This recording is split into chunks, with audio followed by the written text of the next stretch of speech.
Well, hello everybody. Thank you for joining us today.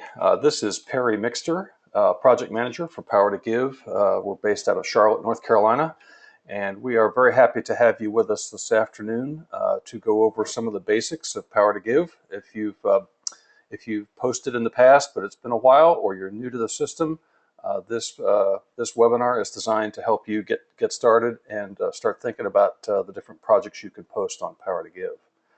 So we're excited to have you. Have a good turnout today. I'm trusting that everything is coming across to you. If you have any technical issues, just send me a question. I'll see if I can get those answered.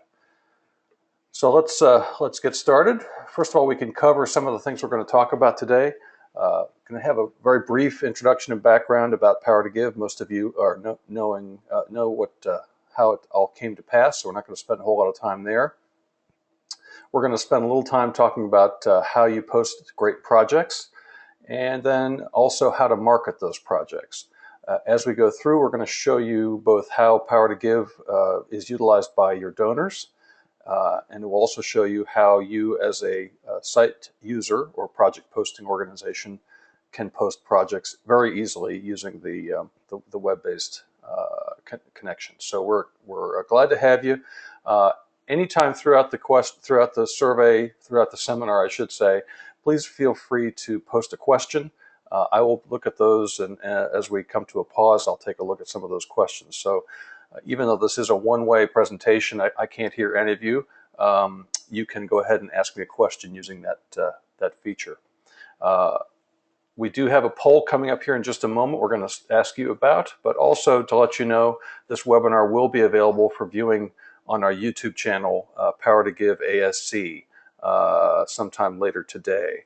And for anybody who wishes to get the PowerPoint, I can make that available to you. I'll give you my email address afterwards, and can get that to you very quickly. So let me go ahead and post our first poll. I want to just see, for those of you online, if you could answer the question, how many projects has your organization posted on Power to Give so far? Some of you have been with us for a couple of years now, and others have just joined. But if you go ahead and answer that question, that'll be great. I'll wait just a few more seconds before I close that, and then I'll share the results with you.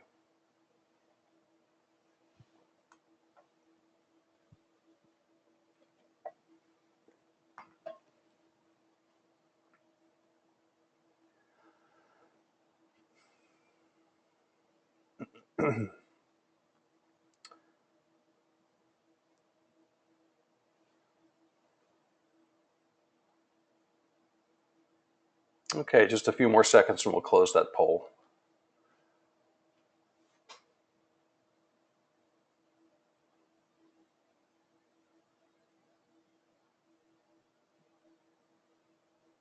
Okay. It looks like 75% of you have had one project, and then we have the rest of you have posted 2, 3, 4, or 5 or more. So we see a lot of one-time posters, and that's really interesting because we want to make sure that if it's been a while since you've posted, we want to make sure you feel comfortable with that project. With the hang on just one second.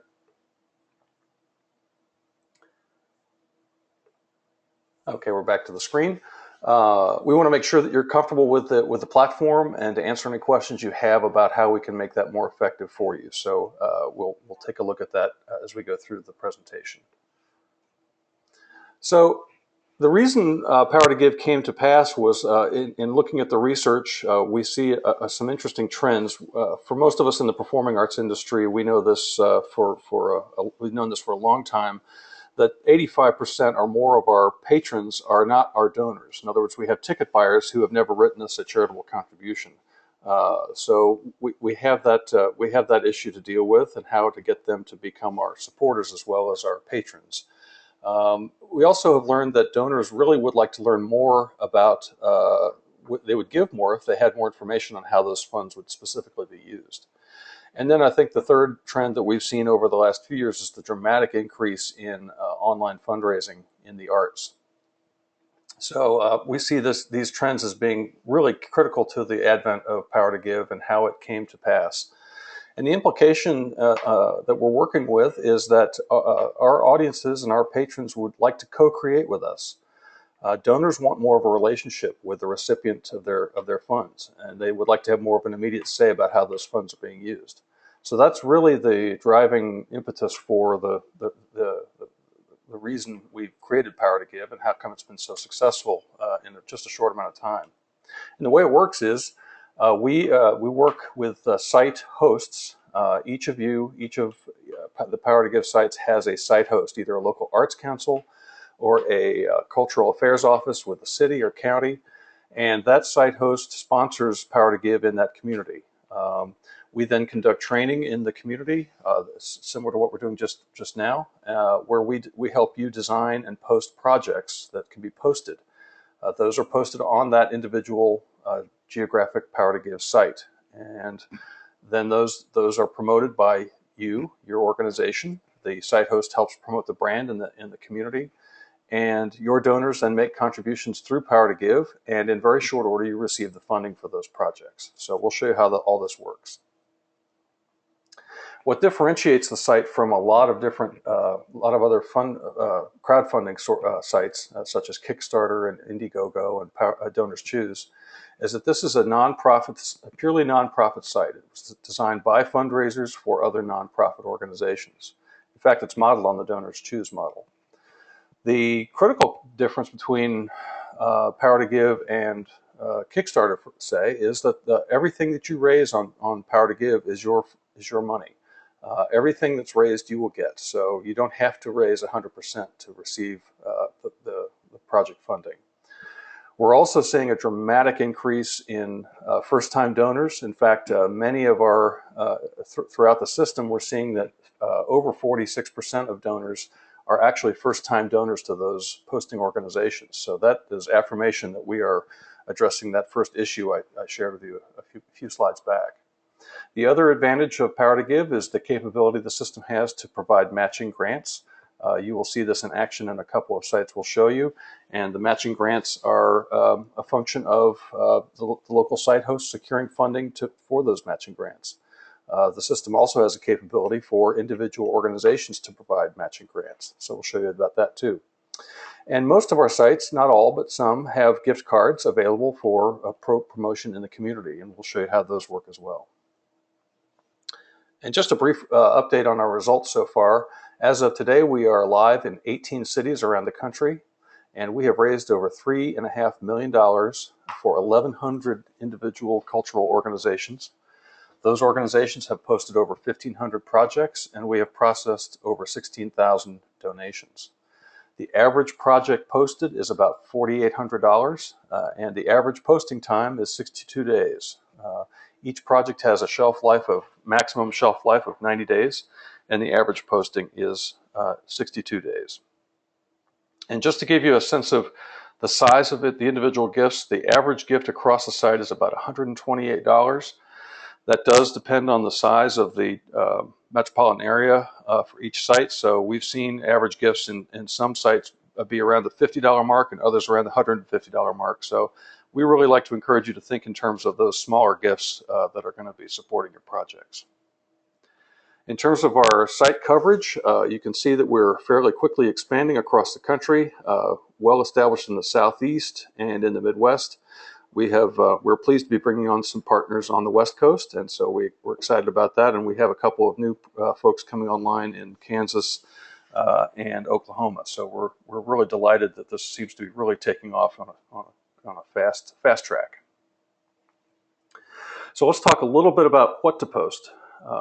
When you think about your organization, think about a potential project that you could design that could be posted. Now, the Power to Give system is designed on a project base. In other words, we want the items that are posted on Power to Give to be specific finite projects, something with a beginning time and an end time. That could be a festival, it could be an exhibition, it could be summer camp, but something with a beginning and the end. What would you like to give to as an individual? When you're thinking about projects, what is it about your organization that gets you the most excited and would convince you as an individual to make a gift? We really want you to think about those things that you do that are compelling and that have emotional content, because the emotional content really is critical in capturing the imagination of your potential donors. We also want you to think about impact. Which projects can you design that you can tell your donors how impactful they are in your community? How many children are you reaching? How many senior citizens are being served? Those kinds of issues, those kind of demographics will help you tell your story. So think about projects that you would like to give, to design that could meet those criteria. Now, this next bullet, it actually does depend on the site. So probably should have changed this slide on the presentation, because not all sites have projects up to $10,000. We have a few that are at $5,000. I think one or two at $2,500. So the project budget really can be between two different numbers. Most of our sites are up to $10,000. But to be sure, check with your local site administrator, and I'll give you that contact information at the end of the presentation, because I don't want to mislead you. The smaller demographic, smaller cities have, some of them have smaller project limits, so just keep that in mind. How do you identify a project? Well, it doesn't have to be a new initiative. We really encourage you to think about projects that you can design that would provide relief to your budget. In other words, are you doing things now that you could pull out of your operations and make an interesting story for Power to Give? We have lots of examples of this, and we'll show you a couple. It can be also new initiatives if that's the way you want to go, or expanding current programs. The projects can be based on programmatic projects. It could be for equipment. You could do scholarships. Really pretty much the sky's the limit about what you can provide funding for. And we encourage you to work with your site administrators in your local cities to design those projects and bounce ideas off of them in terms of what would work in your community. We'll come back to this, but Power to Give has a built-in place where you can steal wonderful ideas, and we have a whole repository of completed projects on the system. So when you're looking through Power to Give, if you go to the Projects tab, under there you'll see completed projects, and you can do a search on organizations that are like yours across the country, and you can find projects that have been posted by similar organizations and get ideas about how that worked. You can see how much money they raised and how they did it. So it's a great resource for you to have. Here's some more posting logistics. And again, a lot of this is site dependent. So I'm just going to give you the outlines, and you can check. If you're unsure about any of this, you can check with your local site administrator, which would usually be your Arts Council or Cultural Affairs Office. Again, the eligibility varies by site, but all organizations need to be 501c3 nonprofit organizations. There is an administrative fee associated with every gift, and again, this varies by site. It's a percentage of the gift. So most of our sites are at 12%, but we have a couple that are less than that, and one that has no administrative fee. So again, check with your local organization about that. But that doesn't have to come out of your budget. That can be built into the cost of the budget, and then the donors can assume the cost of that, and we'll show you how that works. But again, there's no ongoing cost to you as an organization to participate in Power to Give. When you post a project, when you submit a project for approval, you will have to click on a Terms and Conditions document, and I'll show you where that is. And that is your contract with the site host organization. Essentially, it's your legal agreement with that organization that basically says you will do what you say you will do in the project.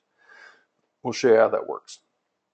It's important for everybody to understand that when someone makes a contribution through Power to Give, the charity of record is the actual site host, not your organization. What happens is, let's say in Columbus, it's going to be the Greater Columbus Arts Council. If a donor makes a gift on the Columbus site, the Greater Columbus Arts Council receives that gift and then turns around and makes a directed gift back to the organization, which is you. So you will not need to worry about any of the the charitable contribution information to provide to the donor. The site host will take care of that for you. Now, that said, It will be your responsibility, however, to handle your donor, your new donor, as one of your own. In other words, give them information about the project, thank them, and treat them every bit like one of your donors. But they will not have technically given a donation to your organization. The donation goes to the site host, who then turns and gives that money to you directly. We do have, as I said, matching funds on many of our sites. It's not for every site, but these are secured by the site host or your organization. They can be multiple a dollar for dollar match, or they could be 50 cents on the dollar. It can be any kind. It also may be restricted due to discipline or activities. So in other words, you may have a matching fund just for theater companies, or you may have a matching fund just for arts education programs. So again, this is a site-by-site situation that you need to check with your local host, and we'll show you how to manage take a look at those funds. So we encourage you to check with your local site host about that information. The funding timeline is fairly straightforward. Fairly shortly, within, I would say, 8 to 15 business days of your project's closing on Power to Give, you will receive the net amount of your donor dollars after your project closes. So again, you don't have to wait for a quarter or a year to go by to receive those funds. Those will be turned over to you fairly fast. As I said before, you have 90 days to get your project funded on Power to Give, and you receive the funding regardless of whether or not you achieve the 100% funding threshold. Once you receive those gifts, you will be responsible for following up with those donors to explain how the project was altered or changed. For instance, if you had a $5,000 project and you only raised $500, you would need to be in contact with those folks who contributed the $500 to tell them how you plan to change that project. Now, most of our projects, we have not had an issue here because we really work hard with each organization to design projects that will be successful. So we want you to achieve that level of success where that's not going to be an issue. It's also important to let you know that all the information about donors to your project is instantaneously available to you. You will receive an email in real time as donors give to your projects. Okay, so you'll be copied on an email that says that Perry Mixter made a $5 gift to your project, and I'll show you how that works as well. And if you'd like to get an Excel spreadsheet of your donor records, you can pull that off of the dashboard. You have access to name, address, phone number, email address, the amount of the gift, and the date of the gift, and that gives you enough information where you can incorporate their name into your donor database and move forward that way. Before I get into the site demonstration, let me just pause and see if we have any questions here. I think there's one here. If our nonprofit has posted its own challenge grant on Power to Give to be used exclusively to our project, what happens if our challenge grant is not met 100%? Well, we can talk about that in specific, Kathleen. What I would encourage you to do is we would keep those funds for your next project. We very much want you to utilize Power to Give on an ongoing basis, so we would hope that those funds could be available for your next project. But if your donor is very specific about the project, then you can be in touch with the site host to find out how they want to handle that. So again, that's a local issue. It can be handled in a number of different ways. Let me just show you a little bit more about Power to Give. For those of you who do not know the interface, this is the universal homepage for Power to Give, and depending on where you are in the country, you can select your destination. So this is the navigation area for Power to Give. You can choose a state, and you can see these are all the states that we're currently in. And so let's say we're in Kentucky and we want to take a look. I'm a donor. I'm going to show you first a little bit about what it looks like from the donor's perspective, how easy it is for a donor to make a gift. And to get there, I'm going to choose the Kentucky and Southern Indiana site. So we're going to go ahead and give to a project. Now, most of our site hosts have these links already embedded in their website, so getting to it does not involve that selection. They're already going directly to these sites. So I want to make sure that that's understood.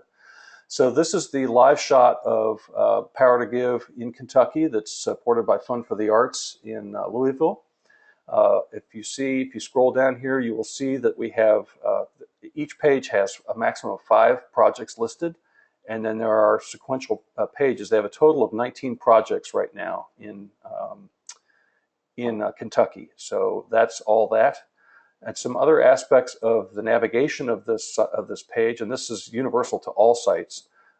You can sort projects by percent completed, so you can see that the default view is the highest percentage of funds raised. So here we have one that's got 52%, followed by one at 51, one at 38, one at 33.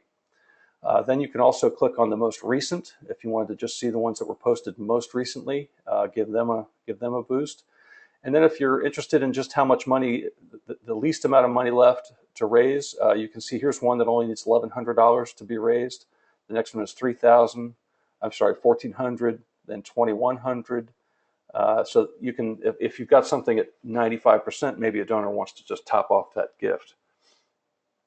You can also find a project by searching on these categories. Every site has a different set of categories, but in Kentucky, these are the ones. So let's say I'm only interested in theater projects. So we click on that, and we click Update Results.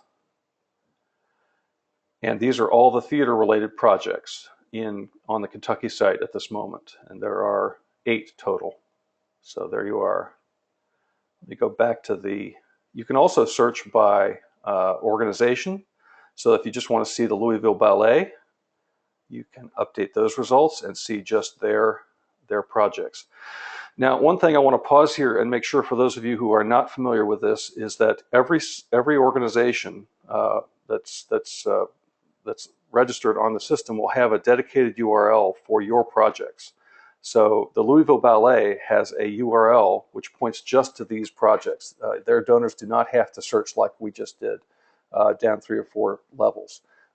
You'll have a URL that you can embed in your email correspondence, in your website, so that your donors will go straight to your projects. And I'll show you that in just a second. Let's see, we're going to go back to, we're going to just look at everything now one more time. So as a donor, I'm going to be doing a little bit of searching here. So let's take a look here. I want to go ahead and do percent completed again. So I'm looking through these, and I'm just going to pick one because we're going to go ahead and pick on the Dance With Me project. And once I click on that Give and Learn More button, you're going to go to the project detail page, and this is where the project narrative that you'll write and the donor benefits that you'll write are listed. So this is how it appears on the site. If every project has a photo, as you can see, and most projects have a video, so we'll show you that as well. But this has the information about this project listed here, and you can see they've included a budget. And they've included the administrative fee for Power to Give for $360. So they're going to net, if they're successful, they're going to net $2,640 off of this project, even though they're raising $3,000. So I'm going to give $5 and add that to my giving cart. And you will see that I've already, because I've been doing this before, I already have something in my giving cart for the Dance at Your Doorstep. So I can add multiple gifts to my cart before I make the contribution. And as you look down here, you will also see recommendations, and these are generated by the system automatically. And if your organization has more than one project, it will be listed under the recommendations, and other organizations with similar projects will be listed here. So that's where those come from. We're going to go ahead, and we're happy with this. There's no sponsor match at this point, so my effective donation is $10. I'm going to complete that donation.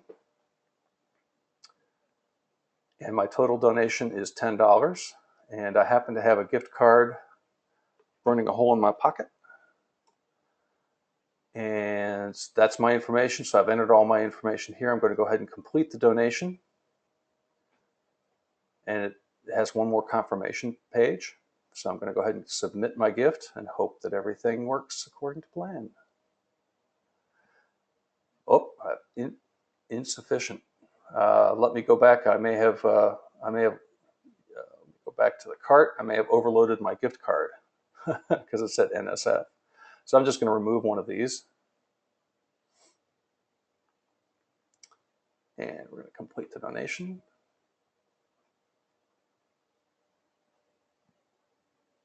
Do the gift card again.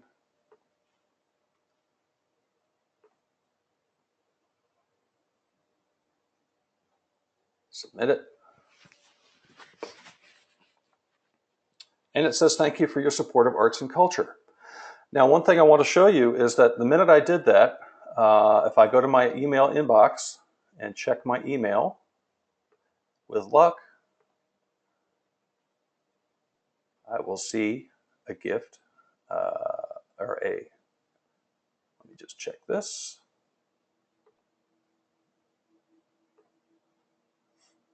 And we'll come back to this in just a second. It may not have taken, but in any case, what you will get in your email inbox is a confirmation of your gift to Power to Give. And we'll come back because sometimes it takes a few minutes for it to populate, but that information will come to your email box.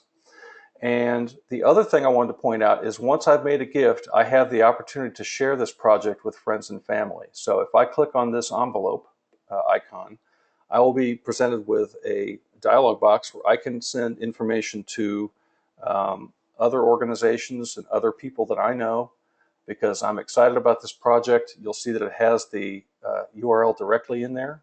So I'm going to go ahead and send this to my friend Perry at Mixter Consulting, which happens to be me. And that will show up in my email box and take me right there. Similarly, if I wanted to do Facebook, this would post a message on my timeline saying to check this out on Power to Give, and I can say this is a great project. Please support it. Keeping in mind I'm the donor here, and I'm excited about this project, so I'm going to go ahead and share that link. And that will show up on my timeline on Facebook. So that is where Power to Give really is powerful in its ability to share using social media to share your passion for the donor's passion for one or more projects. Let me just pause here for a second and see. We've got one more question here, which I may have overlooked. I'm not sure. Paul Hammock asks, we are in a matching program. If we don't meet the goal, do we receive the matching funds? Not quite sure. I'm going to interpret that to say, do you get the matching funds as donors make gifts or matching funds at the end? And the answer is the matching funds are applied as donors make gifts. So if I had a matching, if this project that I just showed you had a matching fund, you would have gotten that matching fund when I made that contribution, not at the end. So receiving a matching fund is not contingent upon making your goal. So you get those in real time. All right. So that's the donor experience, and I hope that shows you how easy it is, and again, how thorough it is in notifying the donor of their support, and begins the process of connecting you with that donor. Now I want to kind of shift gears now and show you what it's like as a project posting organization, how you will go ahead and post projects. So bear with me. We're going to go ahead and show you how easy it is to log in and register. At the bottom of every page, and again, I must stress that you need to find your appropriate website, your appropriate Power to Give site out of the home page. So if you are in, let's say you're in Indianapolis, you're going to want to go to Indiana, and we're going to select Indianapolis and go to that site. So you want to make sure you register at the right site. Very important. If you're in Raleigh, North Carolina, don't register on the Charlotte site. You want to make sure, and you can always tell by looking at the the top part of this page as to where your location is. So when you are on the project page for your Power to Give site, you're going to go ahead down here and click on Create and Manage Projects. Now, for those of you who have already registered, you just simply enter your email address and your password. And if you've forgotten your password, you just click on this link and it will send you a new password to your address. For those of you who have not registered, I'm going to just run you through really fast the registration process for Power to Give. So we're going to click on the register link if you've not done this before, and I'm going to just make a test. Hope I can do this. I'm going to just quickly put in some information here.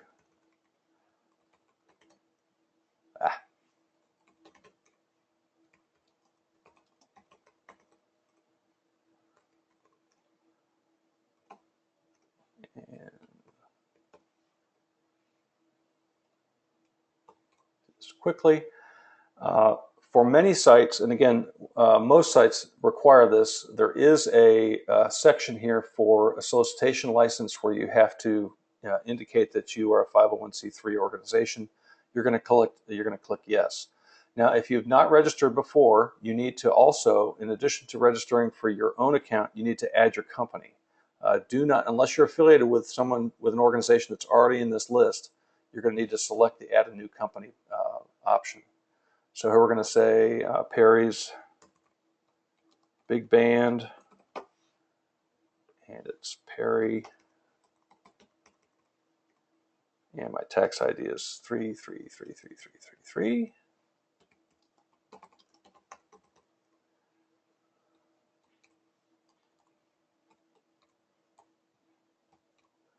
And not North Dakota, not North Carolina. And so we're going to click on the registration button, and that will get us to, with any luck, that will create a new organization and user on the Indianapolis site. So now I have my project dashboard in front of me. And this is, when you've logged in, this is your kind of the center of information for everything you need to know about your Power to Give projects. The first thing you'll notice is that here is that active URL, the permanent URL for all of your projects. So when you register and you get to this point, you will see this Power to Give. You'll see this URL, and that's the one that you need to embed in all of your social media, your email addresses, your email signature lines, your website, using the Power to Give logo. Clicking on that URL will take the donor straight to your projects and no one else's. So that's a really important thing to have. You'll also see on the left here a summary of all the corporate matching funds that are available, in this case, in Indianapolis. And you can see that they currently have 3 matches, one for Chase, and they have $11,000 on that first one.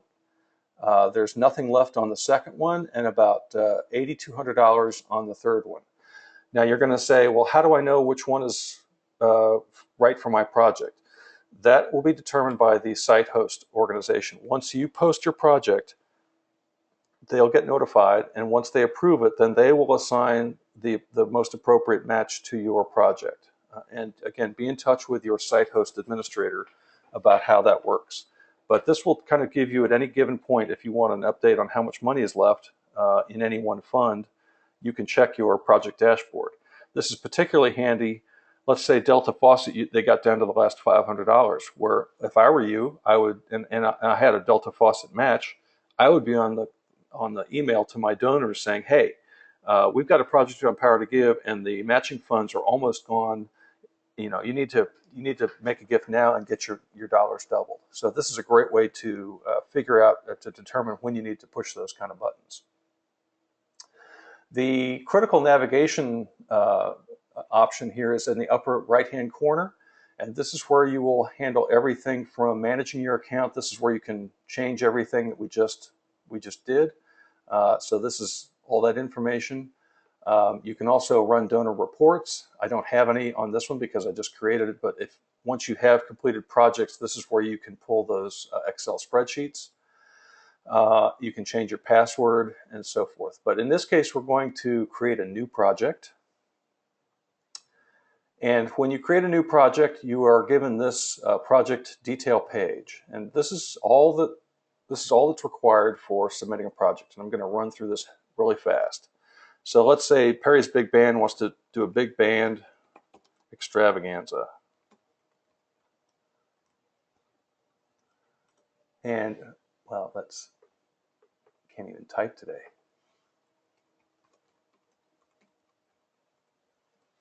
And let's say we need $4,500.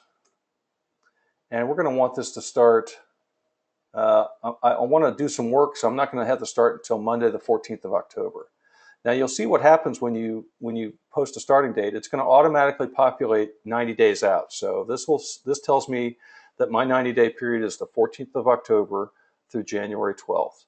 Now, if I want to do a 30-day campaign or I want to do something shorter, I can certainly change the second date. That's totally up to you. In this case, let's say I want to just do a 6-week campaign. So I'm going to say 11/25.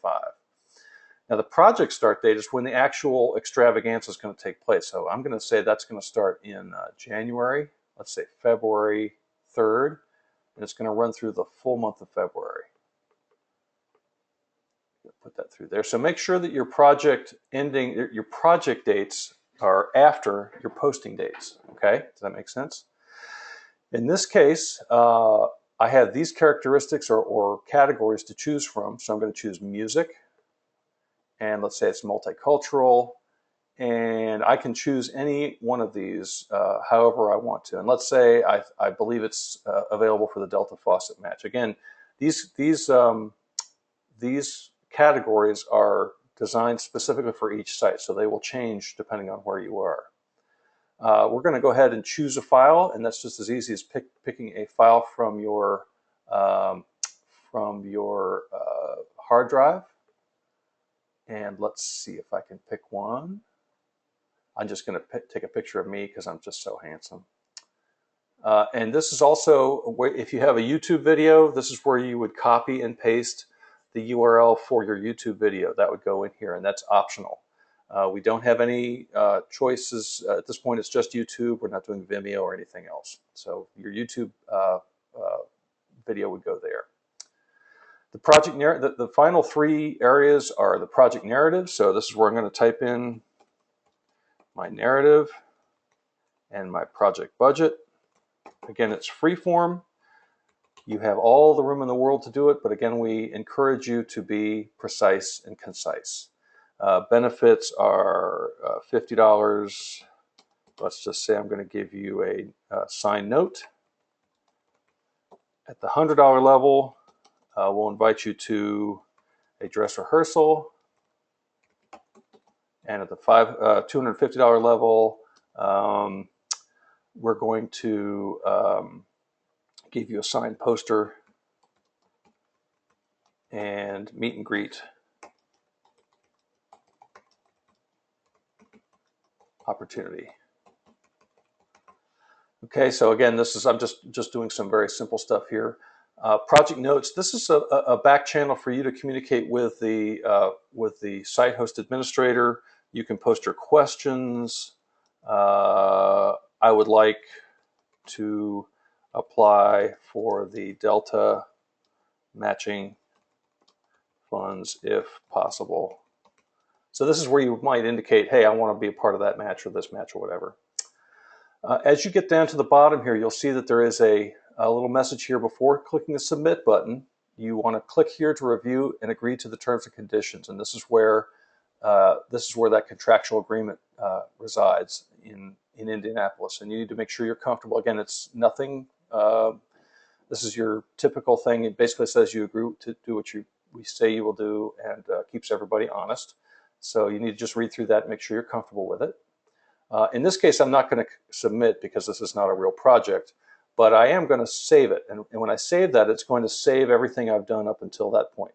So now you can see that I have a project on my project dashboard, and I can come back to it and edit it later.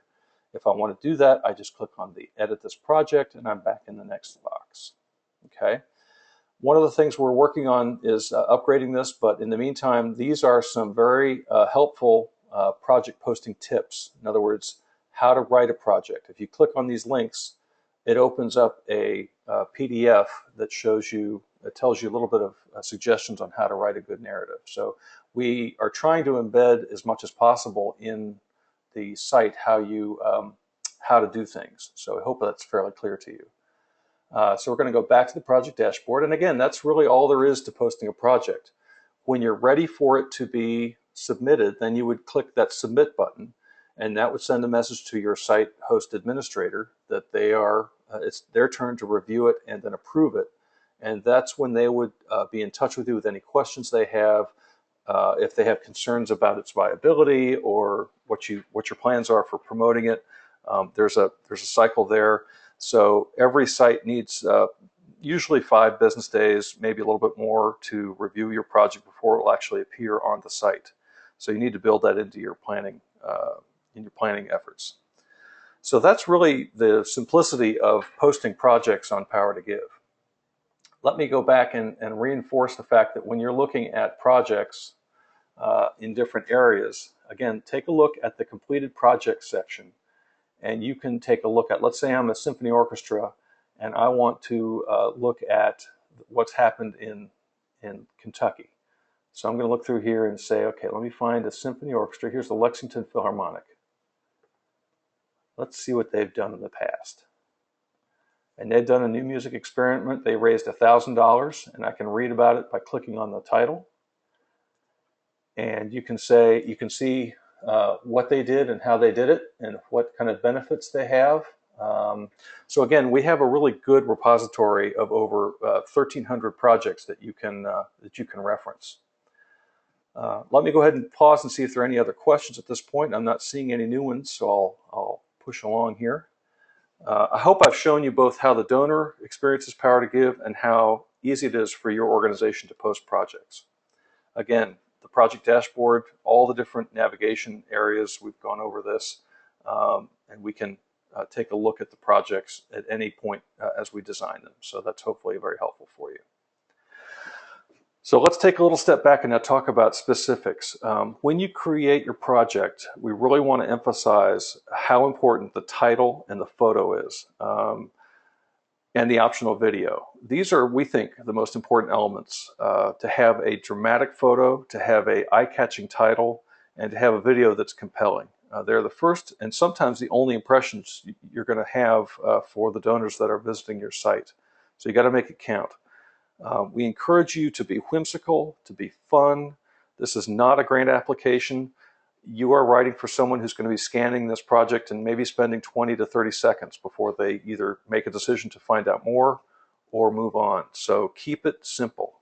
Really, you're not here to write long, protracted narratives. 200 to 300 words, to me, is way plenty. Consider it writing in the first person, as if you were talking to your neighbor over your backyard fence about something you're excited about. Again, you're writing to individual donors. Don't fall victim to the curse of knowledge. It's really important to keep this light and dramatic and compelling. And you tell the key ingredients. When you personally make a gift, what do you think about? You're going to think about impact. You're going to think about how it makes a difference. And those are all the things you need to have in your brief narrative. How will this change people's lives, is what we're getting at. Again, lessons learned with the narratives is don't bury the lead, be transparent, and have fun. I think we've seen a lot of this over time. And I'm just going to give you 2 different projects that I've seen in the last couple of years. This is one which is a great organization. We love them. In Charlotte, they are a choral group. Help Us Keep Live Classical Music in Charlotte is the title. My way of thinking, that's kind of boring. The photo, if it were a large photo, I would think it would be very compelling because obviously they're all up there with their hands in the air. But again, that's hard to read from a standpoint of this medium. I would opt more for a picture of an individual chorus person being transfixed or being amazed or transported by the music they're singing, something like that. I'm not going to read this narrative. To me, it's almost too long. It's a little bit boring, but again, it's not exceptional. It's not bad. It's not terrible. It just could be a lot more informative and a lot more fun. This one, on the other hand, is one that we use a lot because we think it's very clever. This is an organization that needed a new vacuum cleaner. And the title is Our Vacuum Doesn't Suck. And the narrative is very, very clever. I'll let you read that while I talk, but it's pretty clever. It's right to the point. The donor benefits are very clever. You get to come to a demonstration of this, and the person who gives the most money gets to test run the thing. So, who would have thought you could raise $575 for a vacuum cleaner online? So again, two different approaches. I think this one was far more successful. And again, going back to that completed projects area, make sure you take advantage of that. You can go through all 18 sites and take a look and see what other folks have done. Really a great opportunity. We love this testimonial. Donor made 8 gifts to Charlotte. She absolutely loves knowing where the money is going, and there are so many choices to support. The best part is hearing from the organizations directly, whether it's a thank you card from the program participants or an invitation to see and hear firsthand performances by the students. So again, this is what the donors are excited about. They see that it's fresh, they can check out new things all the time, and it's always changing because the 90-day window keeps all the projects churning. Now, a couple of things about when you design your projects, we want to make sure that when you offer benefits, that you're not offering anything that could be considered tangible, a tangible value that would affect the tax deductibility. So we really discourage you from giving tickets, discourage you from giving things like T-shirts or mugs or anything that would have a value. Think more about the emotional impact. What could you do? A note from one of the students expressing appreciation, invitations to a rehearsal, things that you're already doing that don't add to the value of the gift, that don't affect the value of the gift. Those are the kind of emotional engagements we hope that you're thinking about. When you thank your donors, send them thank you notes from students or announce the names during the credits of the show or in the playbill, and invite them to behind-the-scenes experiences. I can't tell you by the information we're hearing back from folks, when they go behind the scenes, we all work in the arts, and so we're kind of used to it, but for someone to go backstage and sit back and see what happens behind the scenes, that's really special. So use that as an opportunity if you can. And if you can, tie the benefit levels to the items you need in the project. For example, if you're supporting an arts project, for $50, you can cover the cost of art supplies for one class of children and receive a handwritten note. So it's a benefit and a value, and you're killing 2 birds with 1 stone there. The general philosophy, for those of you who are not familiar with this, is for how the donors will come is a two-pronged approach. Okay, your site organization, your site host organization, whether it be an arts council or cultural affairs office, their job is to promote Power to Give as the crowdfunding site for the arts in your community, and they'll do that through normal marketing channels, special events, when they announce a new matching corporate sponsor. So that's their role. They're going to pursue those large-scale matching funds and also gift card donors where appropriate. So they're working on the site. They're promoting the brand of Power to Give. The Power to Give brand, though, is a pass-through for your organization to have their projects have visibility in the community. And your donors will come when you create and proactively promote your projects. If you just post a project on Power to Give and do nothing else, I can guarantee you your project will not get funded, because there are not a lot of people out there just looking around for donors for contributions to make to your organizations if they happen across it. It really is up to you to promote those projects by actively promoting them using that dedicated URL and designing a project that's very creative and compelling. And I can talk a little bit about this in just a second, about how you do that.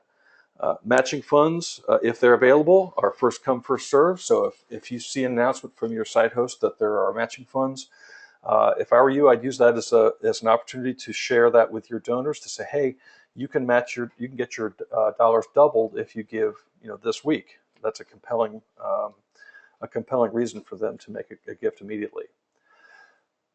I think it's important as you think about Power to Give to make sure it's not just the executive director's idea or that it's one person's idea. It needs to have it has to have buy-in from all levels of your organization.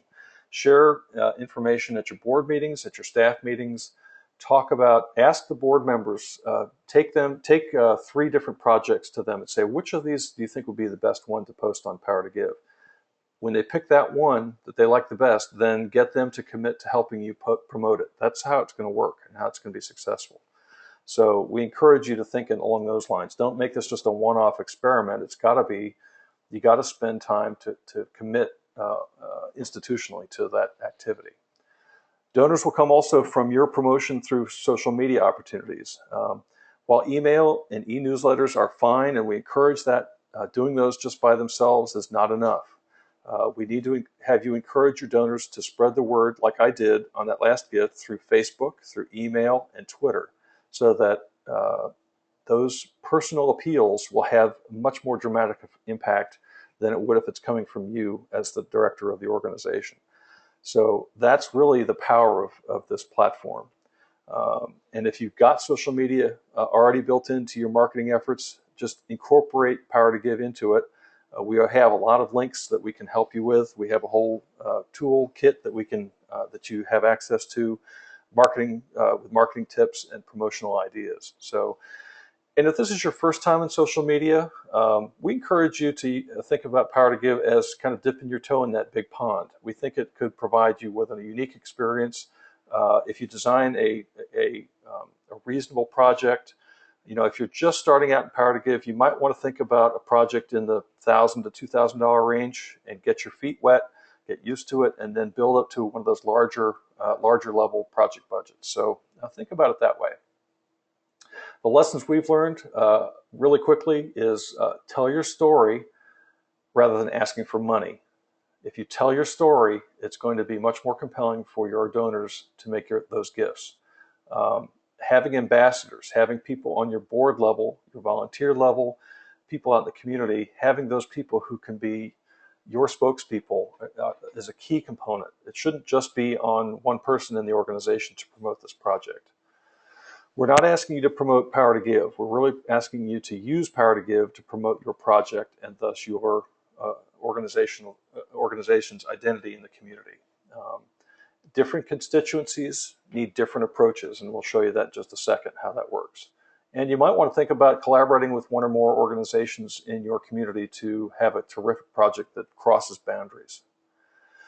Now, in terms of different constituencies, this is a brief example of a very simple marketing plan for a Power to Give project that was posted last year.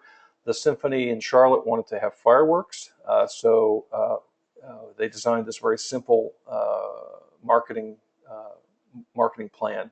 Starting on the left columns go from the general, and moving over to the right are more specific. So the project name obviously is the most general, and then they identified 3 target audiences, in this case board members, their young affiliate group, and musicians. They identified an ambassador for each one. They developed an individual call to action for each of those target audiences. They had unique messages for each of those demographics. And then they had specific strategies, how they were going to be reached, whether it was by a personal appeal or a group appeal, and then individual tactics on how they were going to go about doing that. So again, this is all in the toolkit that we have available. You should be able to access that from the your site host website. They should have that available to you. And if not, you can send me an email and I'll get you a copy. But again, this is fairly straightforward. Doesn't take more than 10 or 15 minutes to put together, but just think through how you're going to promote your projects. Again, we have this electronic toolkit available for you. It has all these templates for matching grant funds, for fully funding acknowledgments, all sorts of different things as you need to use them throughout the process. We hope that we make this a simple experience for you and successful experience for you. Again, just to reiterate, 46% of the folks that are giving through Power to Give has never given to the organization that they supported through the Power to Give project. So we think that if you take your time and do this right, you have an opportunity to really open up a whole new market for support of your organization. And it, when we think about that fundraising pyramid that we all keep in mind, in that bottom rung, those people making $25 and $50 donations, that's where Power to Give can help you build that bottom tier of the pyramid. We do have an anecdote we're proud of in Charlotte. The North Carolina Dance Theater posted a project, I think a year and a half ago. They had someone make a gift for the first time to that project, and through their cultivation and stewardship, that first-time donor to Power to Give has subsequently given them a six-figure gift in support of the dance theater. So, that's probably an extreme example, but it certainly is a great one, and we encourage you to think along those lines, that every donor you get has potential for major support down the road. Power to Give provides you with the initial thank you for the process. When a donor makes a gift, they're going to receive an instantaneous acknowledgement. You will get a copy of that, which will trigger you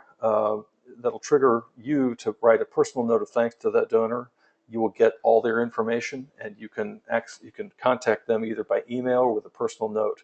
And I can't tell you, I do these sample gifts when I do these demonstrations, and I get personal cards from dance theaters all over the country for my $5 gift because it was a demonstration. So we have a lot of organizations who figured out that that's the way.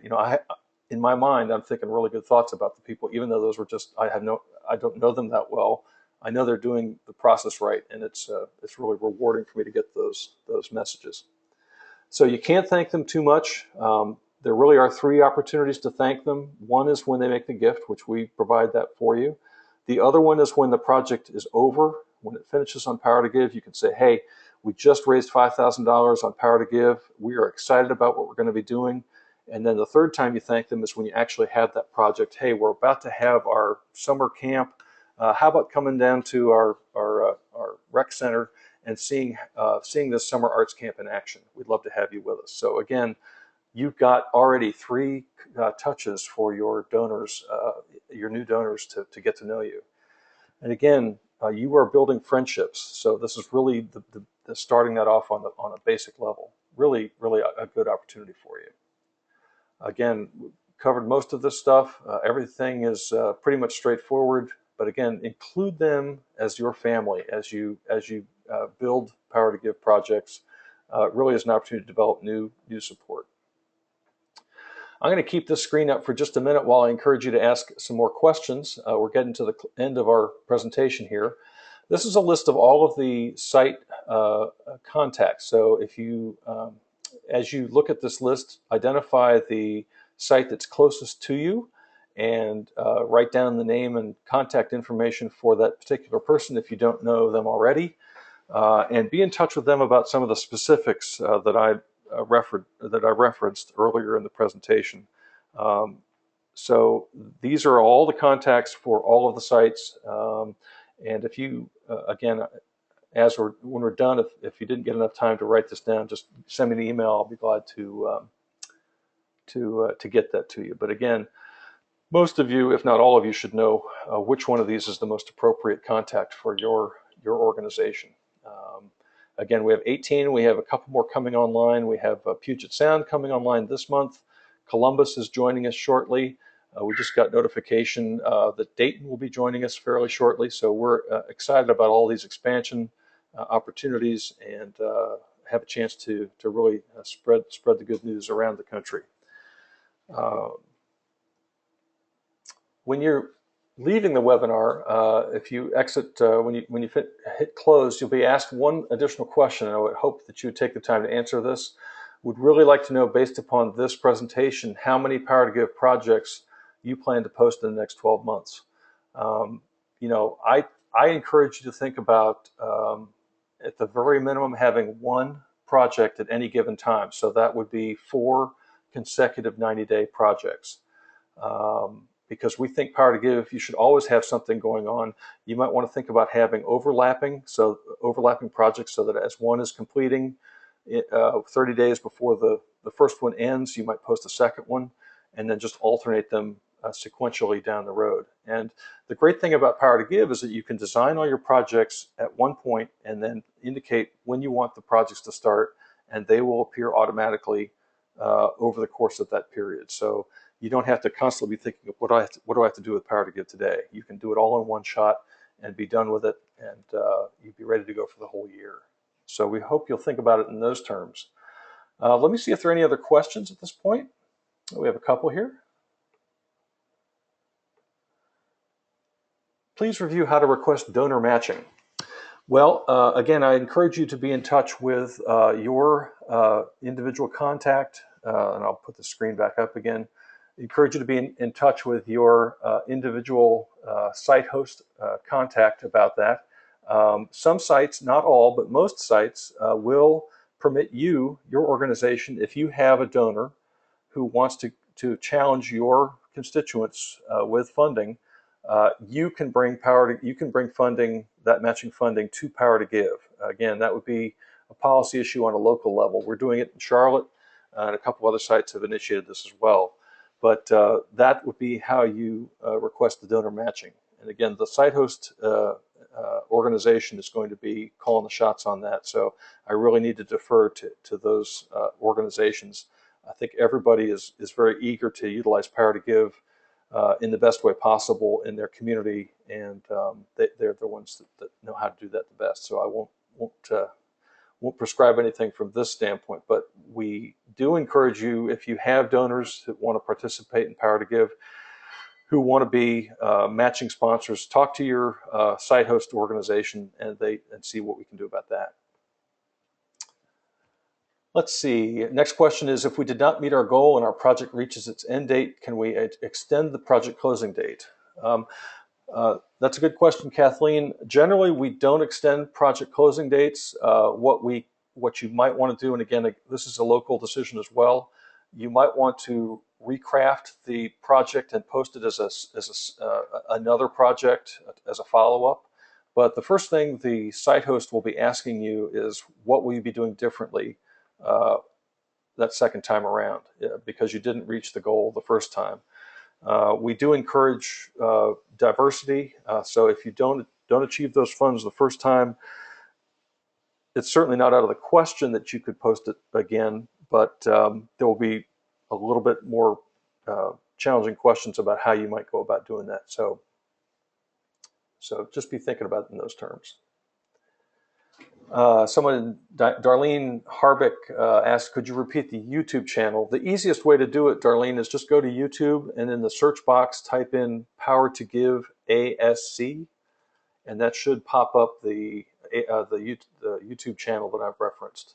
What we're going to be doing is posting each of these webinars as we broadcast them. We'll be posting a summary, so we'll always have the most recent one listed there.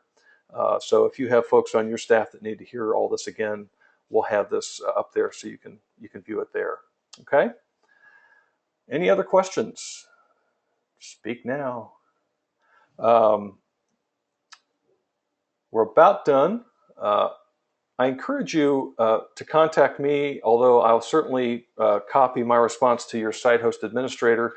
They're the ones that will be kind of on the ground and your primary support, but if you have questions about the platform, I'm happy to answer anything related to this training seminar.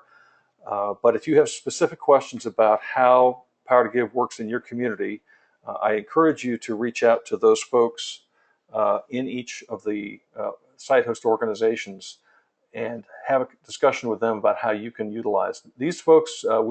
They are excited to support Power to Give, and they are there to help you design the best possible project and to have you be the most successful as possible on Power to Give. So feel free to utilize these folks anytime.